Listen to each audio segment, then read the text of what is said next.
কেমন দেখছো? ঠিক আছে তো? দেখো না, সব ঠিক আছে না? দেখো এইটুকু হলুদ বাটা। দু গালে তো একটু করে হলুদ মাখবে, বিকালা ধুয়ে দেবে। হাল তো নষ্ট করে কি হবে? এতেই হয়ে যাবে। আপনাকে যে বলেছিলাম একটা মাছ লাগবে। এনেছি রে বাবা, ওই দেখো না। কি হলো? আরে ঢাকাটা তোলো।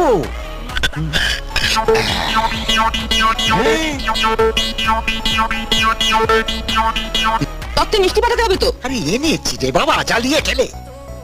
ওই প্যাকেটে সন্দেশ আছে। খোলো। ছোট ছোট চারটে গুজিয়া। মালপত্র সবই ছোট ছোট ছোট ছোট ছোট ছোট। সাবধানে তোল, সাবধানে। বুঝি গেছি। আমাদের কি নিয়ে যাচ্ছি হরি? হলুদ লইয়া যাইতেছি, কোনের আর বাড়ির সবাই হলুদ মাখাইয়া স্নান করাই।